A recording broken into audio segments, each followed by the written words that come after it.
이스라엘아, 이제 내가 너희에게 가르치는 규례와 법도를 듣고 준행하라. 그리하면 너희가 살 것이요 너희 조상의 하나님 여호와께서 너희에게 주시는 땅에 들어가서 그것을 얻게 되리라.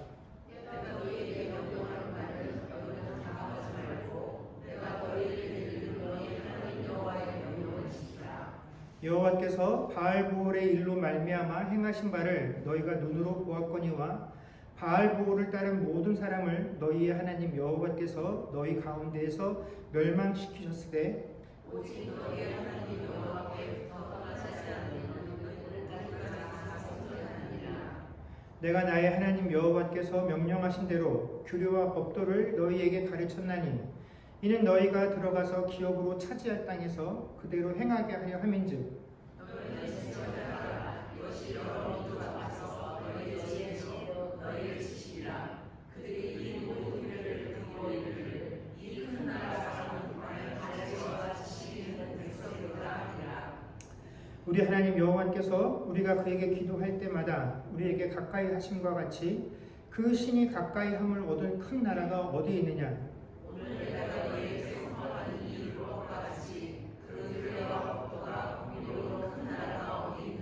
같이 읽겠습니다.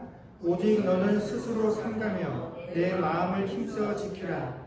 그리하여 내가 눈으로 본 그 일을 잊어버리지 말라. 내가 생존하는 날 동안에 그 일들이 내 마음에서 떠나지 않도록 조심하라.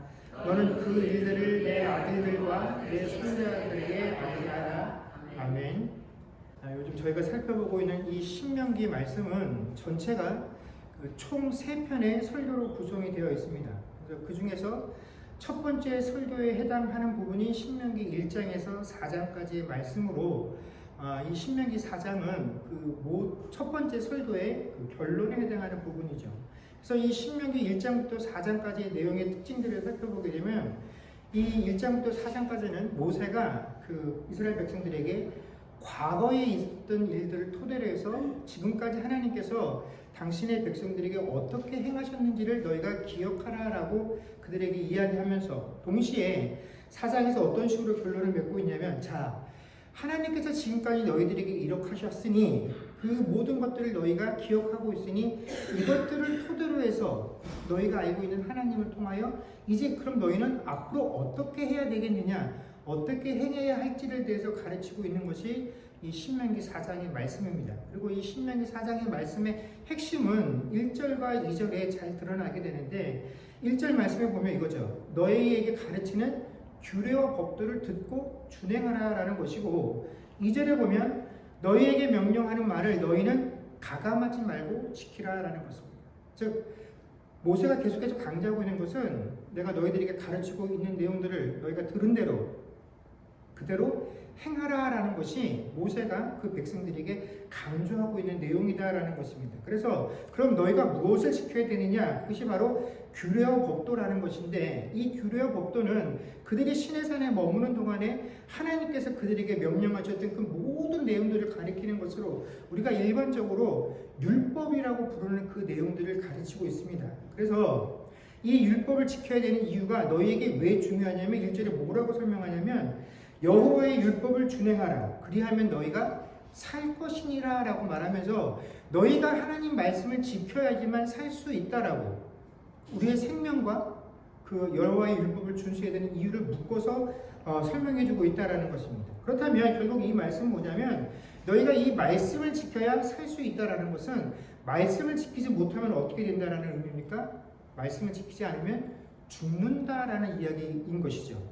우리가 잘 아는 바와 같이 하나님께서 하나님의 백성들에게 규례와 법도를 주셨을 때 그냥 이 규례와 법도를 주시면서 지켜라 말씀하시고 지키면 좋고 안 지켜도 어쩔 수 없지 그런 것으로 이 율법을 주신 것이 아니라 하나님께서 당신의 백성들에게 율법을 주실 때에는 이 율법에 순종하느냐 그렇지 못하느냐에 따라서 너희가 율법에 순종하면 복을 받게 될 것이고 생명을 얻게 될 것이고 이 율법에 순종하지 아니하게 되면 너희가 죽을 것이다라는 저주를 한데 묶어서 그 백성들에게 율법을 주셨다라는 것입니다. 이 말씀은 뭐냐면 하나님께서 우리에게 율법을 주시고 내가 명령하는 것들 너희가 지키며 살아라 라고 말씀하실 때 우리가 여기에 불순종하며 살아가는 동안에도 하나님께서는 궁일과 인자의 마음으로 오래 참아주십니다.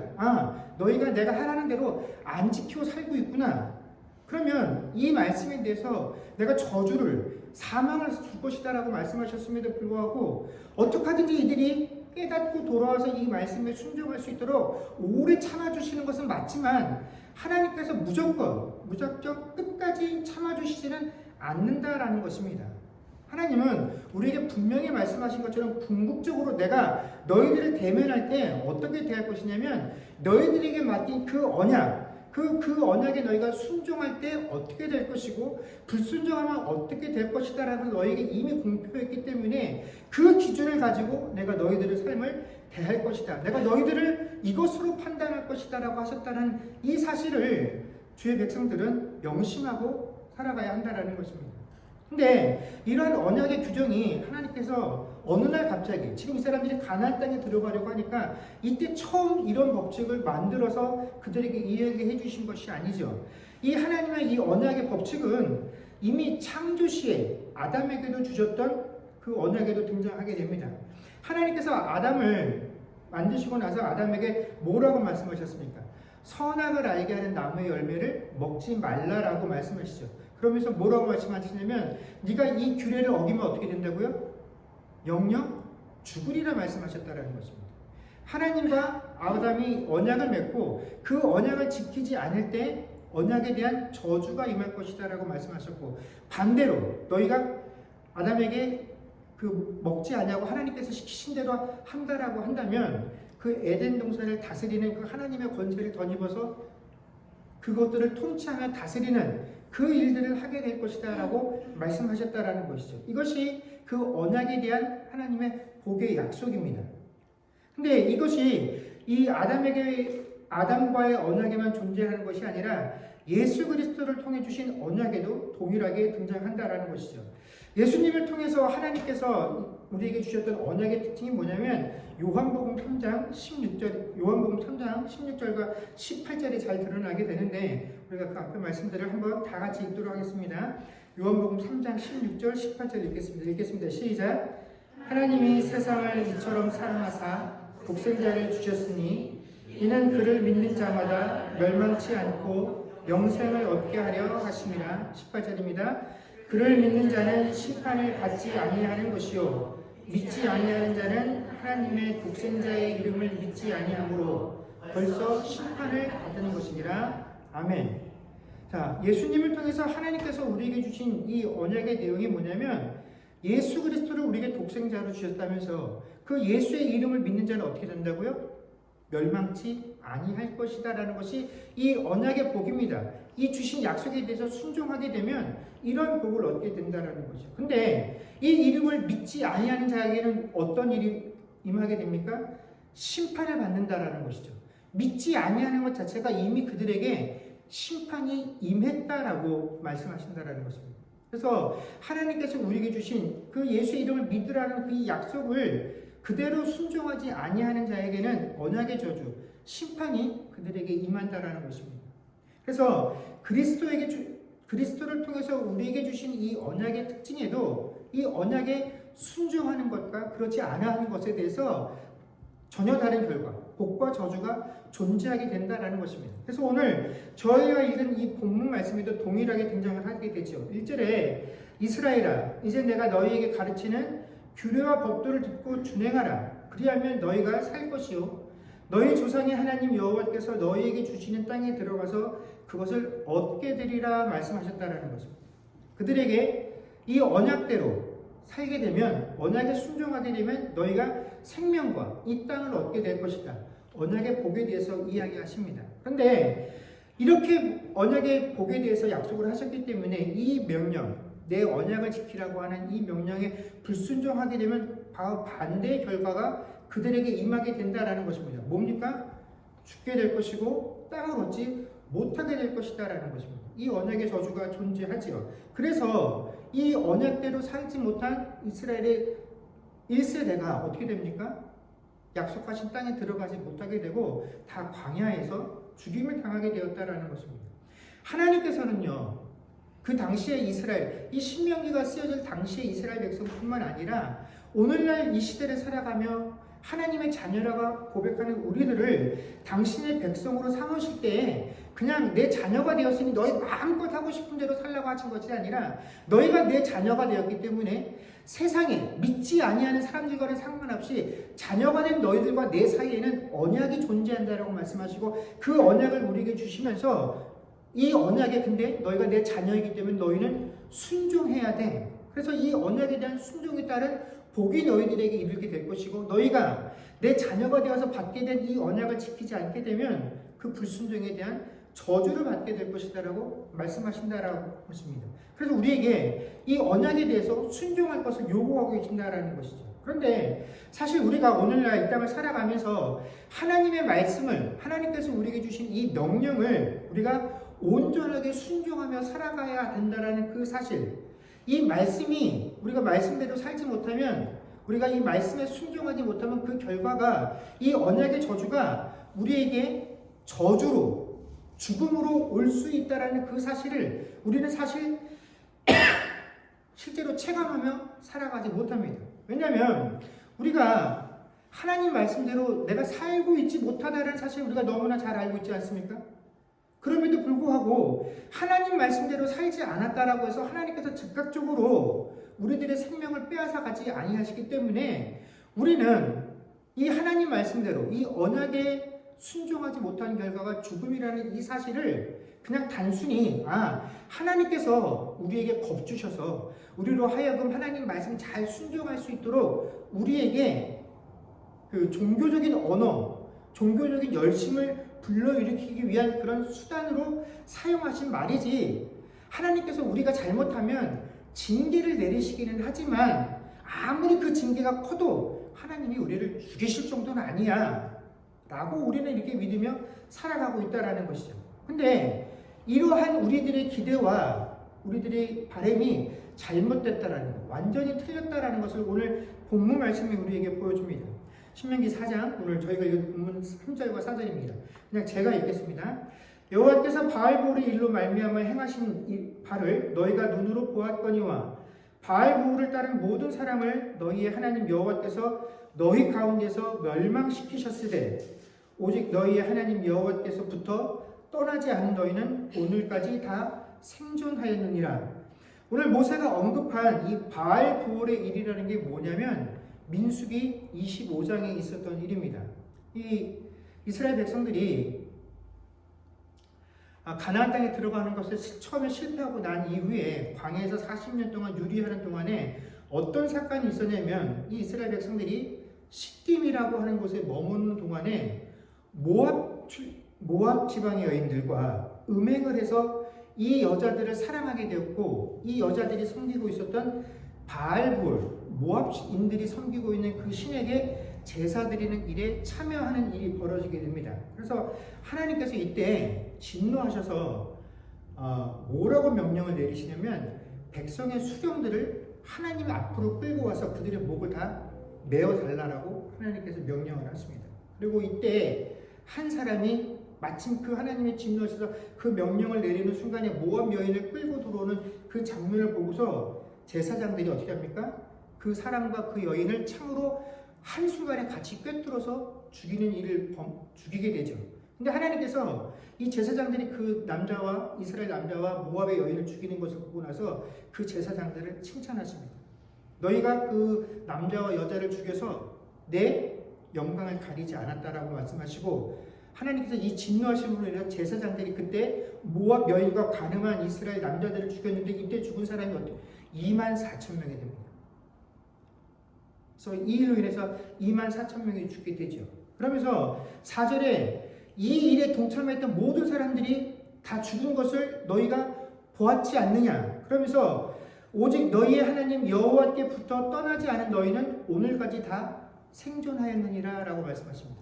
이때 모압 여인들과 가늠하지 않았던 너희들만 지금 살아남아서 너희들이 이 일에 대해서 증인 아니냐라고 모세가 이야기하고 있다라는 것입니다. 그러니까 모세가 지금 모두에게 뭐라고 말씀하고 있는 거냐면 너희가 하나님께서 너희들에게 주시면서 내가 너희들에게 맡긴 이 규례와 법도를 지키라라고 내가 하나도 가감하지 말고 다 준행하라고 말했는데 너희가 이 하나님의 명령을 단순히 하나님께서 우리가 잘 지킬 수 있도록 우리에게 경각심을 일으키기 위해서 이런 말씀을 하신 거 아니다라는 걸 너희가 실제로 체험해서 알고 있지 않느냐. 너희들이 산 증거다. 그때 하나님의 말씀을 어기고 불순종했던 그 24,000명은 너희들 보는 앞에서 어떻게 해요? 창에 꿰뚫려서 다 죽지 않았더냐. 근데 하나님 말씀을 듣고 그 죄에서 떠났던 너희들이 바로 살아남아 있는 증거다라고 이야기를 한다는 것입니다. 그러니까 하나님의 명령에 불순종했을 때 그 결과가 저주이고 사망일 수 있다는 것, 이거 단순히 하나님께서 우리를 겁주시려고 내 말 잘 들어라 하는 그런 강박의 차원에서 우리에게 주신 말씀이 아니라 하나님께서 말씀하신 것 하나님께서 분명히 이루신다라는 사실을 우리가 알아야 한다는 것입니다. 하나님의 말씀이 이러한데 그 결과가 불순종한 자들의 결과가 저주이고 죽음이다라고 분명히 이렇게 우리에게 말씀해주고 계심에도 불구하고 과연 우리가 이 결과가 나에게도 적용될 수 있다라는 것, 이것도 우리가 체감하면서 살아가고 있습니까?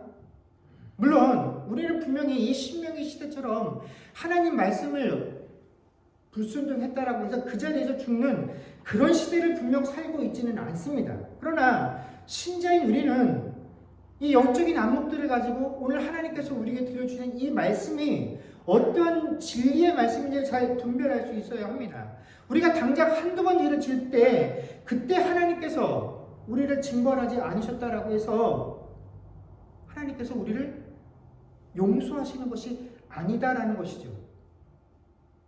하나님께서 참아주고 계신다라는 것입니다.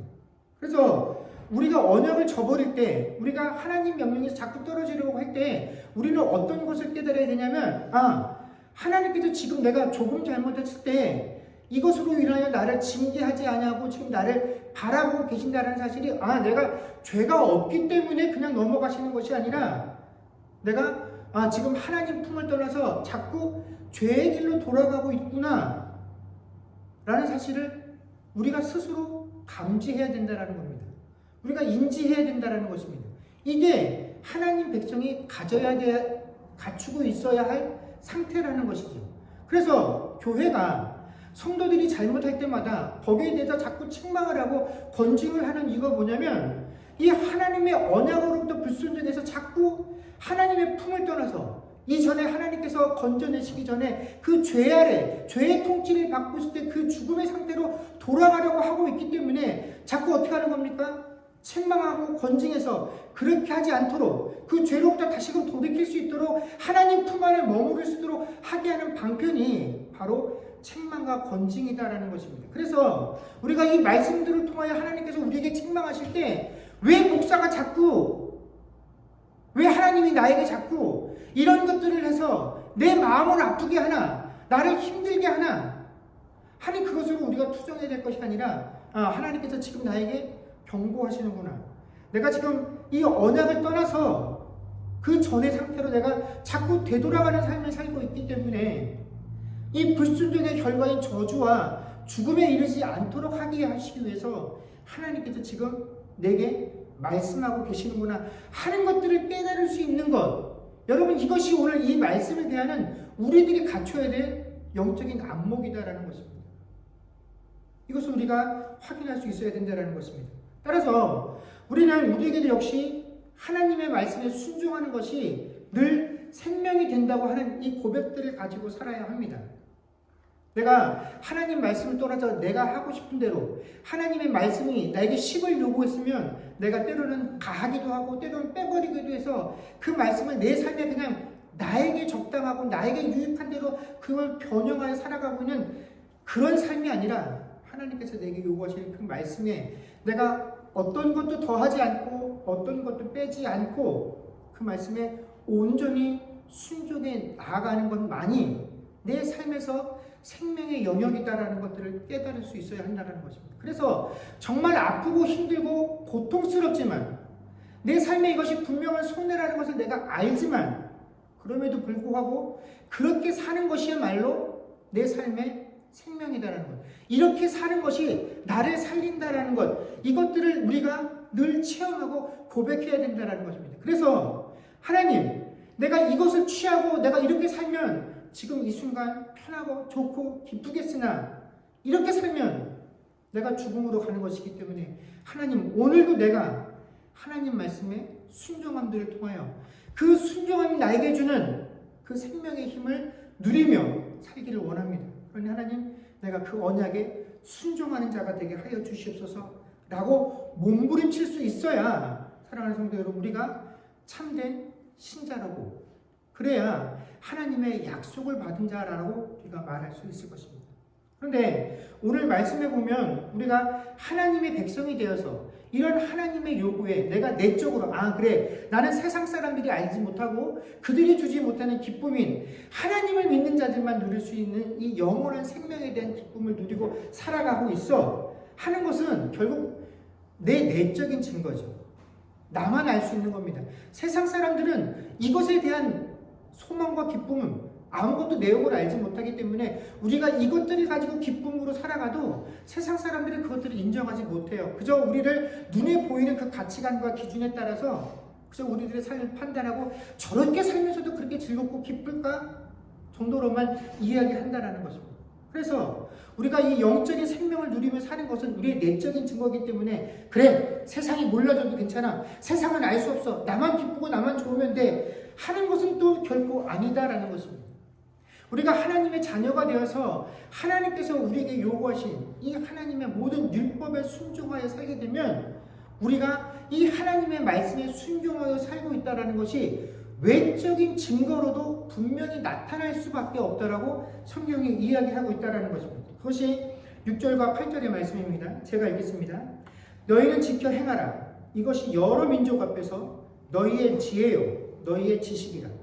그들이 이 모든 규례를 듣고 이르기를 이 큰 나라 사람은 과연 지혜와 지식이 있는 백성이로다 하리라. 오늘 내가 너에게 선포하는 이 율법과 같이 그 규례와 법대가 공의로운 큰 나라가 어디 있느냐. 자, 이 말씀은 이런 겁니다. 하나님의 백성들이 하나님께서 우리에게 주신 그 율법에 순종해서 살게 되면 그 사람들의 삶을 통해 증거가 드러나게 된다는 것인데, 우리 그 하나님의 말씀에 순종하여 살고 있는 그 백성들을 보면서 주변에 있는 사람들이 이렇게 평가를 한다는 것입니다. 야, 우리는 저 사람들은 자기가 믿고 있는 하나님께서 주신 그 법에 순종하여 살기 때문에 지금 우리가 살고 있는, 우리는 세상의 가치관과 기준을 따라 사니까 저들이 우리보다 훨씬 어리석고 미련한 것 같은데, 시간이 지나고 나니까 하나님의 법을 따라왔던 그 사람들의 선택이, 그들의 삶이 우리보다 훨씬 지혜로웠다. 그 하나님의 말씀을 따라 살았던 것이 훨씬 지혜로운 것이었다. 그 힘이 어디서 나왔느냐? 하나님이 그들에게 요구하시고 주셨던 그 언약 안에 들어있다라는 것들을 믿지 아니하는 백성들이 보게 된다라는 것입니다. 그걸 인정하게 된다라는 것입니다. 그리고 우리가 하나님의 백성들이 하나님께 주신 그 율법에 순종해서 살게 되면 이 믿지 아니하는 자들이 우리들의 삶을 보면서 어떻게 평가를 하게 되냐면, 야, 이 믿는 사람들은 그 하나님의 말씀에 두려워서 그 말씀대로 사니까 이 사람들은 우리보다 어떻게 해요? 훨씬 정의롭다라는 것입니다. 훨씬 의로운 존재다라는 것입니다. 우리보다 훨씬 도덕적인 수준이 높다라고 이들이 이야기할 수밖에 없다라는 것입니다. 이렇게 정의롭고 이렇게 도덕적인 사람들을 우리가 본 적이 있었더냐? 이게 하나님이 우리에게 맡기신 그 율법에 순종하여 살았을 때 세상 사람들로부터 듣게 되는 평가다라는 것입니다. 이것이 외적인 증거로 나타나서 이방인들에게, 불신자들에게 들어야 할 하나님 백성들의 모습이다라는 것입니다. 여러분, 그런데 현실은 어떻습니까? 하나님께서 우리에게 약속하셨던 것과 너무나 다르죠. 이 말씀을 준비하면서 며칠 전에 한국에 발표되었던 한 여론조사를 살펴보게 되었습니다. 근데 그 여론조사의 결과를 보면서 참 참담함을 감출 길이 없었습니다.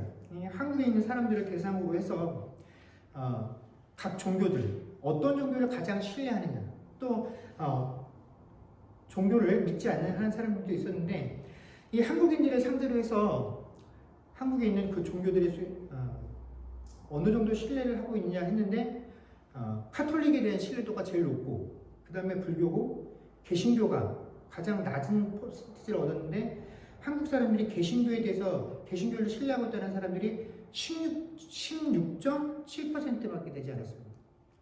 대부분이 개신교인이다라고 생각을 합니다. 그러면 실제로 한국의 개신교 인구 수도 16.7% 정도밖에는 되지 않는 것이죠.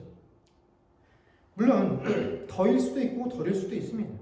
근데 목사에 대한 신뢰도를 체크하면서 목사에 대한 신뢰도는 21.1%가 나왔고 그러면 일반적인 개신교인 이 성도에 대한 신뢰도는 얼마냐 했더니 18.7%인 것으로 조사가 되었습니다.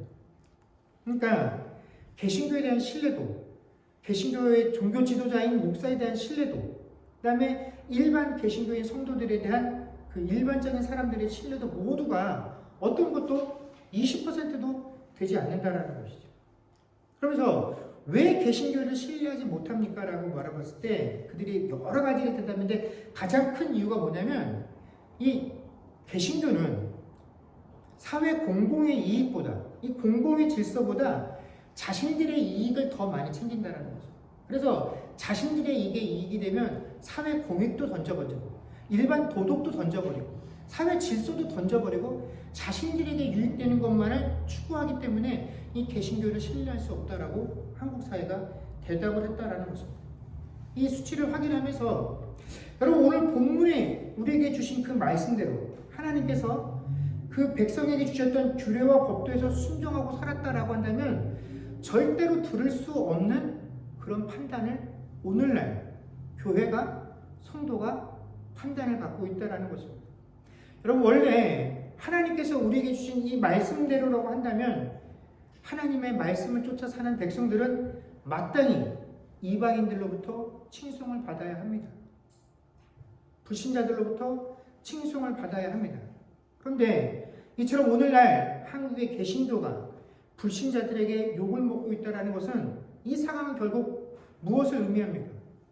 우리가 하나님의 백성이라고 스스로 고백하는 우리가 실제로는 하나님께서 우리에게 주시면 안 믿는 사람들은 아니야. 원래 처음부터 내 약속 안에 있지 않기 때문에. 그런데 내 약속 안에 들어왔던 너희에게 이렇게 살아라, 이 약속을 지키며 살아라고 주셨던 그 언약에 우리가 순종해서 살지 않은 결과로 벌어진 이 결과가 오늘날 개신교가 한국 사회에서 지탄을 받고 있는 빌미가 되었다라는 것입니다. 가장 큰 이유다라는 것입니다. 우리가 하나님 말씀에 순종하게 살게 되면 우리가 쫓고 있는 이 하나님 말씀에 대한 가치와 기준을 보면서 세상이 어떻게 해요? 너희가 우리보다 훨씬 지혜롭다고 하나님이 주신 법이 세상의 법보다 훨씬 지혜롭다라고 불러준다라는 것입니다. 우리가 하나님 말씀에 순종해서 살게 되면 이 이방인들의 불신자들이 우리 삶의 태도를 보면서 야 너희는 정말 정의롭구나, 너희는 참으로 도덕적이구나, 우리가 너희들을 본받을만 하구나 이렇게 판단해 준다라는 것입니다. 이렇게 못하는 것은 우리가 하나님 말씀에 순종하지 않기 때문에 그렇다라는 것입니다. 사랑하는 성도 여러분, 우리가 하나님의 백성이 되었다라는 것은요, 우리가 내적으로 그래 너희들은 알지 못하지만 우리는 하나님의 자녀가 되어서 이제 마지막 때에 우리는 구원받아서 천국에 갈 것이고 너희는 다 지옥에 가게 될 것이야 하는 이 영원한 생명이라고 하는 이 내적인 차원에서만 증명되어지는 것이 아니어야 한다라는 것입니다. 우리가 하나님의 백성이 되었다라는 것은 외적으로도 드러나야 하는 것입니다. 다른 이들이 불신자들이 우리를 보았을 때 우리는 분명히 달라야 한다라는 것입니다. 근데 불행하게도 오늘날 한국교회를 비롯해서 세상에 있는 많은 교회들이 성도들에게 우리는 세상과 달라요 라고 하는 것들을 우리가 하나님께 축복받아서 출세하는 것, 성공하는 것으로 이해를 하고 있다는 것입니다. 근데 이렇게 되고 싶은 것, 이것은 우리들의 바람인 것이지 세상이 결코 우리들의 성공을 바라보면서 야 예수 믿으니까 성공하는구나, 출세하는구나 이것들을 보면서 그런 하나님을 결코 흠모하게 되지 않는다라고 말씀합니다. 오히려 주께서는 우리에게 이렇게 말씀해 주십니다. 마태복음 5장 16절입니다. 마태복음 5장 16절 저희가 다 같이 읽도록 하겠습니다. 읽겠습니다. 시작. 이같이 너희 빛이 사람 앞에 비치게 하여 그들로 너희 착한 행실을 보고 하늘에 계신 너희 아버지께 영광을 돌리게 하라. 아멘. 우리 외적인 증거가 어떻게 나타나야 된다고요? 착한 행실이어야 한다는 것입니다. 우리의 착한 행실을 볼 때 세상이 이런 너희의 하나님을 바라보며 그 하나님께 영광을 돌리게 될 것이다라고 이야기하고 계십니다. 하나님께서는 우리를 분명히 당신의 백성으로 삼으셨습니다. 그런데 우리가 하나님의 자녀가 되었다는 증거로 우리에게 무엇을 맡기셨냐면 하나님의 법도와 규례, 율법을 우리에게 주셨다라는 것입니다. 그래서 이 율법을 순종하는 이것들을 통하여 하나님의 자녀이지만 이 율법을 순종할 때 너희가 복을 받게 될 것이고 이 율법을 순종을 하지 않을 때 불순종할 때 너희들은 하나님의 저주, 죽음을 맞이하게 될 것이다라고 말씀하시며 그렇기 때문에 우리에게 뭐라고요? 이 율법에 순종하라. 내가 너희에게 준 법도와 규례들을 하나도 빠뜨리지 말고 더하지도 말고 온전히 순종하라고 말씀해 주셨다라는 것입니다. 그리고 오늘 9절 말씀에 뭐라고 말씀하십니까? 너희가 보고 들은 것 이것들을 잊어버리지 말라고 하십니다. 이것을 너희들의 마음속에서 잊어버리지 않도록 어떻게 해요? 조심하라고 우리에게 경고하셨습니다. 그리고 또한 우리들에게 이 사실을 너희들만 알고 끝내지 말고 어떻게 해요? 자녀들과 후손들에게 알게 하라라고 말씀하셨습니다. 이게 믿는 부모들의 책임입니다.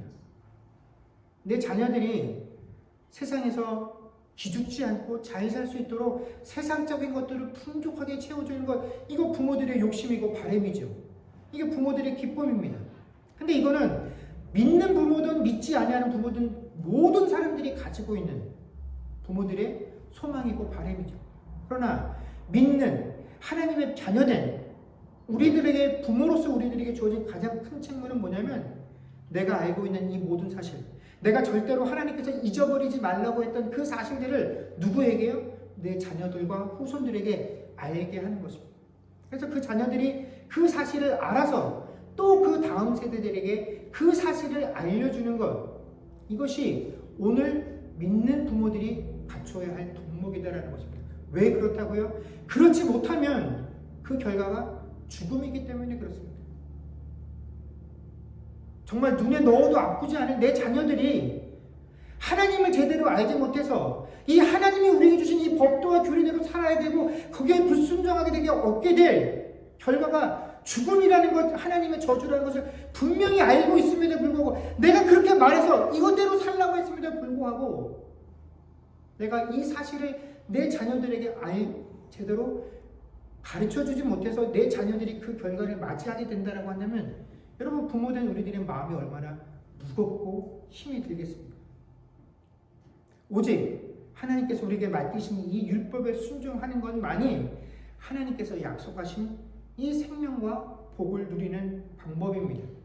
그렇지 못하면 죽음과 저주만이 남겨있는 것, 하나님께서 약속하셨던 그 복으로부터 제외되는 것, 이것이 하나님께서 그 자녀들에게 맡기신 언약의 법칙입니다. 세상 사람들이 하나님을 알지 못해도 왜 저렇게 승승장구하고 잘 되는가? 그건 우리가 따지고 하는 부분이 아니에요. 그렇게 잘 돼도 그들은 이미 하나님의 심판 아래에 있는 자입니다.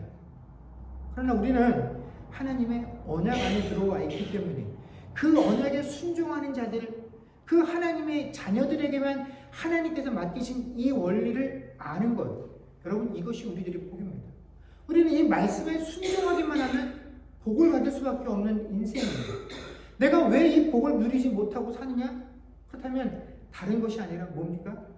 내가 이 말씀에 온전히 순종하지 못하고 있기 때문에 그렇습니다.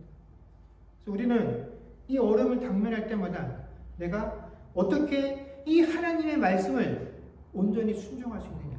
이 말씀의 순종함만이 나에게 생명을, 하나님께서 내게 약속하셨던 복을 준다는 그 사실을 알고 더욱더 그 말씀을 붙드는 것 외에는 우리에게 방법이 없습니다. 사랑하는 성도 여러분, 하나님께서 우리에게 요구하시는 이 언약에 대한 순종, 이 언약에 대한 순종을 우리가 마음 깊이 새기고 이것을 정말 잊어버리지 않게 애쓰는 한 주간이 되어서 하나님께서 우리에게 약속하신 그 복들을 온전히 받아 누리며 살 수 있는 저와 여러분들이 되어주시기를 주의 이름으로 간절히 축원합니다. 기도하겠습니다.